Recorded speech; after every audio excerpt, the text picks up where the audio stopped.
છેલ્લા 5 દિવસથી વલસાડ નગરપાલિકાના મહિલા કોર્પોરેટર ઉપવાસ પર બેઠા છે અને ઉપવાસનો મુદ્દો છે અપમાન।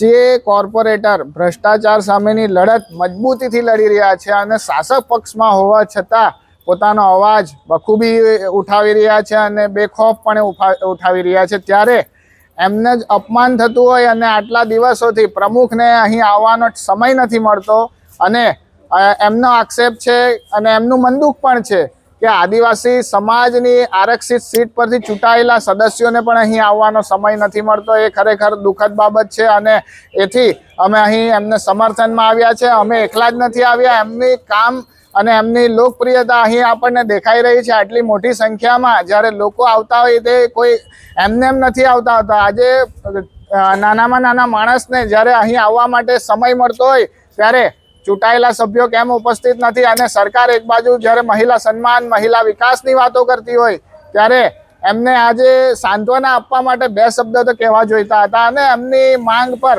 કંઈક ને કંઈક યોગ્ય કાયદાકીય કાર્યવાહી કરવી જોઈતી હતી। પરંતુ દુઃખદ બાબત એ છે કે આજ દિન સુધી એ બાબતે કોઈ કાર્યવાહી થઈ નથી। 2019માં અપક્ષના 4 સદસ્યો એમને શિસ્તભંગના પગલાં હેઠળ સસ્પેન્ડ કરી દેવામાં આવેલા, ત્યારે આ મહિલા કોર્પોરેટરની એક જ માંગ છે કે બીજા 2019માં આવું થઈ શકતું હોય તો ત્યારે અમારું આટલું ખરાબ જાહેરમાં અપમાન થયું અને અનેક લોકોની વચ્ચે અને મીડિયા કર્મીઓની હાજરીમાં અપમાન થયું હોય ત્યારે પ્રમુખશ્રી કેમ કંઈ બોલતા નથી અને અન્ય જે જવાબદાર લોકો છે તે પણ કેમ કંઈ બોલતા નથી, એવી એમની માંગ છે। આ બાબતે અમે અહીં એમને સમર્થન આપવા માટે આવ્યા છે, કારણ કે અહીં ખરેખર વલસાડ નગરપાલિકા એક ભ્રષ્ટાચારનો મોટો અડ્ડો બની ચૂક્યો છે। મસ્ત મોટા કરોડોના ટેક્સ લોકો પાસેથી ઉઘરાવાય છે, પરંતુ જ્યારે રોડ, રસ્તા અને અન્ય સુવિધા આપવાની આવે ત્યારે સુવિધાઓના નામે મીંડું હોય છે અને યોજનાઓ બધી કાગળો પર જ થતી હોય છે।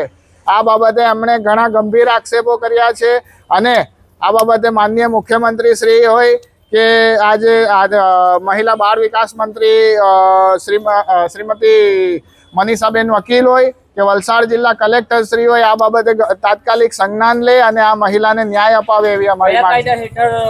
કાર્યવાહી કરવાની માંગ કરવામાં એમણે કલમ 37 હેઠળ એમણે માંગ કરી છે કે આ બાબતે યોગ્ય કાર્યવાહી કરવામાં આવે અને સોકોઝ નોટિસ તો એટલીસ્ટ ફટકારવામાં આવે।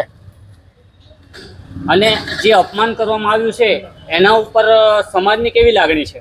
ખરેખર આ એક દુઃખની વાત છે। આ કોઈ ભાજપ, કોંગ્રેસ કે આમ આદમી પાર્ટીનો પ્રશ્ન નથી। આજે અમારી સાથે આમ આદમી પાર્ટીના જે વલસાડ તાલુકાના ખૂબ જ સક્રિય કાર્યકર્તા પણ ઉપસ્થિત છે, અન્ય પત્રકારો તેમજ આટલી મોટી સંખ્યામાં લોકો પણ ઉપસ્થિત છે।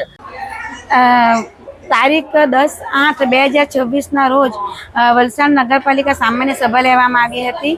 એમાં હું મારા વોર્ડની રજૂઆત કરતી હતી તો મારા વોર્ડના જ રહીશોના સામે વલસાડ નગરપાલિકાના ઉપપ્રમુખ શ્રી આશુતોષભાઈ મિશ્રા, જેઓ મારા વોર્ડના રહીશો પાસે FIR ફાળવવાની માંગણી કરતા હતા। મેં કીધું ભાઈ માંગણી શાની કરાવવાની?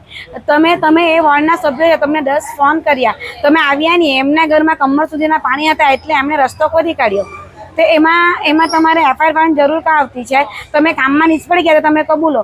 એ કામમાં નિષ્ફળ ગયા એ શબ્દ સાંભળીને એટલા ઉશ્કેરાઈને મને બોલ્યા કે તું ચૂપ રહે, તું બેસ, એમ કરીને 2 વખત મને જોરથી બોલી અને મને બેસાડવાનો પ્રયત્ન કર્યો। પણ હું શું કામ બેસું? હું સાચી છું એના માટે મેં તરત જ બોર્ડમાં રજૂઆત કરી કે બેન આમના પાસે જે એ લોકો શિસ્તભંગના એમના પાસે પગલાં લેવાના, એમણે બોર્ડની ગરિમાનું અપમાન કર્યું છે તે ચલાવી લેવામાં નહીં આવે। આગળ પણ જ્યારે 2019માં આવું કાર્ય થયું હતું ત્યારે પ્રમુખશ્રી અને ચીફ ઓફિસરશ્રીએ 4 જણાને સસ્પેન્ડ કર્યા હતા। તો આ ઉપપ્રમુખ શ્રી આશુતોષ મિશ્રાને કેમ નહીં? શું શાના કારણે નહીં કરવામાં આવે? ન્યાય કરો, સરખો કરો। બેવડો ન્યાય શા માટે તમે કરો છો? હું પણ એક મહિલા સભ્ય છું, મારું અપમાન નથી, આ સમગ્ર ભારત દેશની મહિલાનું અપમાન છે। આજે હું ચૂપ બેસીશ તો બીજી મહિલાઓની પણ અપમાન થશે ને। મારી સાથે તો આવા વર્તન શબ્દોથી જ કર્યા છે, પણ કેટલાક મહિલા સભ્યોને તેમણે ગાળો પણ આપી છે, પણ લોકો કંઈ બોલતા નહીં મળે, પણ મને કંઈ પક્ષની કે પદની લાલચ નહીં મળે।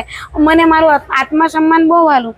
આજે જ્યારે મારા 5 દિવસથી આ ઉપવાસના મારી હાલત એટલી ખરાબ છે કે મને બોલવાની પણ તાકાત નથી। પણ હું એક મહિલા આદિવાસી સભ્ય છું અને મારામાં હિંમત ખુદ મારા લોહીથી અને મારી જાતથી આવે છે।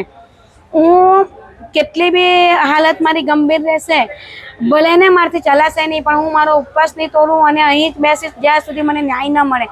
મારી એક જ માંગણી છે કે જેમણે મારું જાહેરમાં આજે જ્યારે એ જાહેર સભા જે જાહેર સભા થતી હતી તે લાઈવ ટેલિકાસ્ટ હતું, દેશમાં વિદેશમાં બધે જ આ વિડીયો ગયા છે, ત્યારે આજે મારું અપમાન દેશમાં જ નહીં પણ વિદેશમાં પણ થયું છે. ત્યારે પણ જો આ ઉપપ્રમુખ સામે મેં જે માંગણી કરી છે ગુજરાત અધિનિયમ એક્ટ 1963 કલમ 73 મુજબ જો કાર્યવાહી લેવામાં ન આવે, કલમ 37 મુજબ જો કાર્યવાહી કરવામાં ન આવે તો હું મરી જઈશ તો કંઈ નહીં, પણ હું આ ભૂખ હડતાલ નહીં તોડીશ અને હું અહીં જ બેસી રહીશ. જે આ હતા આપણી વચ્ચે જ્યોત્સનાબેન, જેઓ સતત ઉપવાસ પર બેઠા છે અને ન્યાયની માંગણી કરી રહ્યા છે, જેમને કાયદેસરને ન્યાય મળ્યો નથી, જે હતા જ્યોત્સનાબેન.